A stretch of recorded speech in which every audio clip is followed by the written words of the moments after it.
Okay, welcome everyone to this week's episode. This week will be dedicated to KCL Open, and it will have a rebuttal focus. So what we'll be doing is we'll be solely looking at how to respond to arguments and rebut them. If you haven't checked out my rebuttal video on rebuttal basics, please go back and do so, because a lot of the things that I'll be talking about here will be connected to that video.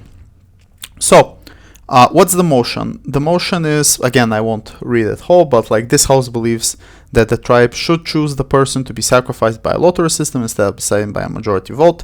And the info site tells us that we are talking about a prehistoric tribe with 100 people that believes in this ritual, where if they don't sacrifice a person, God will be angry at them and God will retaliate if like one person doesn't die. So what we'll be looking at is we'll be looking at government arguments and how to respond to them. So the first thing that we'll do is we'll generate government statements, and you can, again, like previous videos, you can pause right here, you can generate what the government statements are. However, instead of analyzing them, we'll be responding to them. So what are the statements? There are basically three lines of argumentation. It could be one here. The first is a principle that the lottery is more legitimate than elections. The second one is that it creates a pernicious incentive in people to hurt others in the group. And the third is that people will leave because they have a hard time coping with these elections, or even if they don't leave, they'll still have a hard time coping with that. Okay, let's do then the rebuttal to the principle.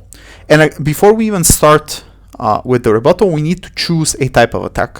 So I think in this situation, the best course of an attack would be a flip rather than direct rebuttal and mitigation. Why do I believe that? Because you can't really mitigate the principle, because like the principle is true if it's proven, and you can't, but you can attack the logic also, but it's not really that like the easiest way to deal with this argument. Like, yes, you can technically respond to the logic, but if we're doing time efficiency here, it will be just much more easier to flip it. And you'll see in a second when we go through the flip. Because what is the flip? Firstly, what's the government argument? The government argument is that it is arbitrary to choose in an election cycle because you'd be focused on it will be arbitrary to do an election cycle because you'd be focused on arbitrary factors like ability, emotions, interpersonal relationships and things like that you don't have control over. Like, technically they could choose to get rid of you because you're an annoying person, because maybe you're a bit more empathetic, because all of these type of things. And this is very easy to flip on upside by just stating the fact that a lottery is much more arbitrary than a democratic process, because a lottery is pure randomness. Someone who is totally random could get harmed by this. We have equal chance, whereas at least in a lottery system there is some kind of decision-making process that happens with it. Some people can still opt out for good characteristics, like trying to work harder for their community, trying to talk more with people and form interpersonal bonds, trying to sacrifice more to themselves, or at least they have some kind of choice and control over these factors, even if it's not perfect, as opposed to total randomness. Which means that the bottom line is that at best, it's equally random if you choose a lottery or you choose an election cycle. At worst, it's even more arbitrary because you have no way to influence and control this process. At least you do with a democratic vote. So we've successfully flipped the argument and we've won this clash.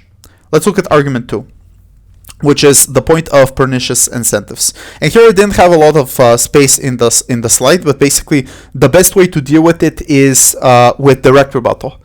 Why is that the case? Because you can't really mitigate it. It truly is like very problematic if a pernicious incentive is caused and people get into fights, into in-group tribe warfare and these type of things. And you can't really flip it, right? Because this is something that will explicitly happen if you are talking about the democratic process where people downplay each other and things like that. So how do we respond to this argument? The first is like the Bulgarian way, let's call it like that, by just doing a reality check on the argument. And that is that people can usually see when you're downplaying others, especially if you're doing for a long period of time. right? So like if for a long period of time you pick a victim and you're trying to bully that victim, you're trying to downplay their image, you're trying to put them in situations where they screw up and things like that, the wider society can generally see what you're doing and see what you're up to in these particular cases. Yes, there'll be some that are with you, but there are many others who just look at you and will have a negative opinion on you as well. So this is like a double-edged sword. If you try to destroy someone's image, this also has a harm towards you, because people will see you as the person who is destroying the image. Meaning that this could lead either of one of two scenarios. Either one, you are deterred from harming other people's reputation or causing these situations because you fear the backlash towards your own reputation and you being voted in. Or you will try to do it, and people will see you as a harmful person, and they'll vote you vote you out in this particular case. Which means that in the long term, even if in the short term there are some problems with people who are harming other people's reputation, in the long term these people also be gotten rid of, and usually the incentives will aggregate in the middle, which is people trying to do well, and obviously checking over each other if someone is harming the reputation of other people. So that's the first thing. The second thing is that people still have a collective incentive to survive, because they're dependent on each other, day-to-day activities, like for example, like going out hunting, like for example, building houses, like for example, doing these things. There's an obvious chain of command. There's a chief on top who is looking at the rule of law and these type of things, which means that there is an overriding incentives of people coming together and protecting each other and being collectively strong, as opposed to them harming each other. So the bottom line is, yes, this may change the incentives to a certain degree of people not being best friends or things like that, but it doesn't shift the incentives in total if already these incentives are high enough for them to be cooperative in these type of things.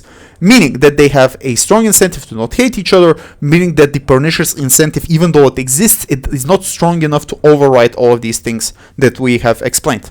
Thus, we have destroyed the core link of the argument, and we've effectively done direct rebuttal. Third idea, rebuttal towards mental health. Choice of attack, mitigation. Why is mitigation the correct tool here? The first is that you can't really flip it. Like, you could technically argue that it is equally bad to have a lottery system, and it's equally bad to have a democratic system, but you can't really flip it and say, oh, like people will worry comparatively more when it's a lottery versus people will worry comparatively more against this. Like, it's impossible for any debater to prove the margin on this case, and like whoever tries to do it really isn't doing much strategic value. The second thing is you can't really respond to it, right? Because it's to a certain extent obvious that people will feel mentally bad if the system, if there is if there is a risk of them dying and things like that. So the only tool that we have is mitigation, really.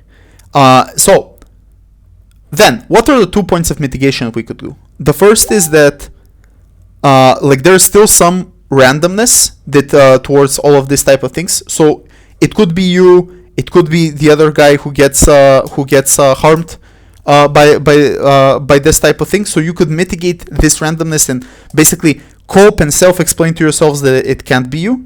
But the second thing is that people generally live the idea that they will die early. Like, this is a prehistoric society. There is hunting, there is diseases. People live until 30. Most people live with the idea that this will happen to them sooner or later. Most people understand that they're going to die and that their lives are not going to be that well off, meaning that most people find meaning in their other aspects of their life, their family and things like that. So this additional margin of stress or mental health harms that come to them isn't really likely to be a tipping point on them being like that sad or doing any type of action if they're already like understanding that this will happen to them to begin with. And that way you don't flip the point, you don't destroy the point, but you mitigate it enough so that other considerations in the debate are more important. And that's it. That's the first module on rebuttal. Hope it was helpful. Part 2 will come out in a second about the opposition side. Hope this is helpful, especially to the fellow second speakers. If you have any suggestions, write in the comments. But yeah, if all of this seems random to you, go watch the previous video on rebuttal. These two videos are connected. See you at the next video.